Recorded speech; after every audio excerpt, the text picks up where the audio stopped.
क्योंकि दोस्त एक दिन आपका अंत होगा और आप सोच लेना, जिस शोहरत, जिस बेईमानी, जिस घमंड, जिस धर्म, जिस जात, जिस पैसा, जिस घमंड, जिस जलन, जिस प्रेम, जिस प्रीति, जिस द्वेष के चक्कर में आप थे, वो सब खत्म हो जाए।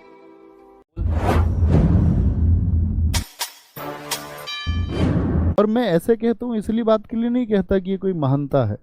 मैं आपको दिखाना चाहता हूँ कि आपको समझना होगा कि आपके इमोशंस को कौन समझता है, आपके इमोशंस के साथ कौन खिलवाड़ करता है, आपकी भावनाओं का प्रयोग कौन कब कैसे करना चाहता है। यदि आप नहीं समझेंगे, क्योंकि मैंने देखा है बच्चे बड़े भावुक होते हैं, जैसे कि ह्यूमन इंटेंशन भी है, उसके बारे में प्लीज 30 सेकंड सुनो। ह्यूमन इंटेंशन क्या चीज है? जैसे आप आज एक आदमी को देखें, एक ही आदमी है, आपने देखा वह सड़क पर एक रिक्शे वाले के लिए धक्का लगा के उसकी मदद कर रहा है, तो आपके मन में कैसे विचार आएंगे? आप कैसे कमेंट्स लिखेंगे? तब वीडियो के नीचे आप लिखेंगे कि वाह, मतलब पॉजिटिव होगा ज्यादातर। कोई इक्का दुक्का वो महारथी होगा जो बुद्धि के अपर लेवल पे होता है, वो कहेगा कि वीडियो बनवाने के लिए मदद की गई। उस तरह के लोग हमेशा होंगे। वही सेम आदमी कल आप देखें किसी रिक्शे वाले को पीट रहा है, तब आपके अंदर कैसा भाव आएगा? आदमी वही है जो एक दिन रिक्शे वाले की मदद कर रहा था और अगले दिन एक अन्य रिक्शे वाले को पीट रहा था, आपके अंदर क्या भाव आएगा? तो सीधी सी बात है, एक नेगेटिव भाव आएगा। तो यानी कि दोस्त, हमारे जो इमोशंस है ना, वो सामने क्या है उसको देख करके बदलते हैं, उसी को देख करके परिवर्तित होते हैं, और हम भूल जाते हैं ये जो इंसान है इस काम को कर रहा है, हम उसके बारे में विचार तक नहीं करते कि ये सकारात्मक प्रवृत्ति का है या नकारात्मक प्रवृत्ति का व्यक्ति है।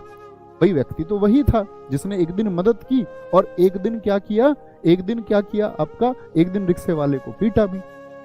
तो यानी कि अब आप सोचोगे यार ये दो तरह का ऐसा क्यों, मानसिक संतुलन क्या इसका बिगड़ा हुआ है? तो हम घटना के पीछे के सत्य को कभी नहीं जानना चाहते, हम तो सिर्फ ये देखते हैं कि प्रत्यक्ष रूप से हमारे सामने क्या है और हम अपनी एक राय बना लेते हैं।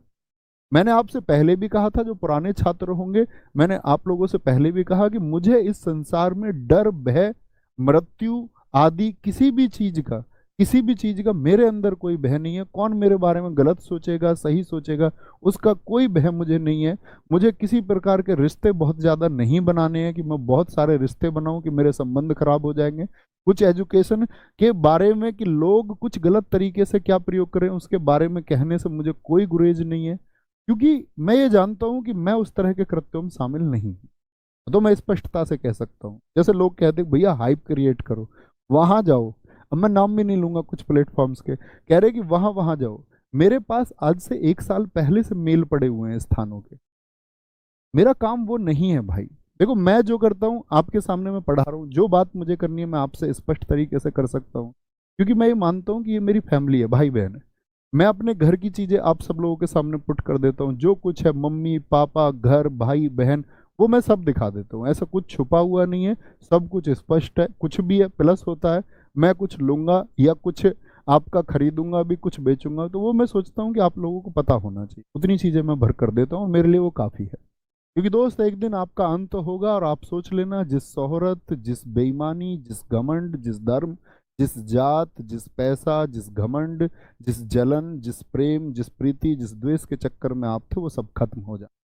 मैंने आपको हमेशा सिखाया, हमेशा हमने इसी एक आधार पर बात की कि हमको जो भाईचारा है वो इसलिए उसके बारे में शब्द नहीं बोलने हैं कि सामने वाले को अच्छा लगेगा, वो हमारे हृदय में बसना चाहिए, जात पात से दूर और धर्म से दूर रह के। इसीलिए ये आपका चुनाव होगा कि आप किसी पॉलिटिकल पार्टी के एजेंडे पर या किसी भड़काऊ व्यक्ति के एजेंडे पर, या आप अपनी एक डेवलप सोच के साथ में चीज देखते और सोच, ठीक है? तब सही एक कंक्लूजन निकल के आएगा, तब जो आप सोच पाएंगे वो सबसे बेहतर होगा।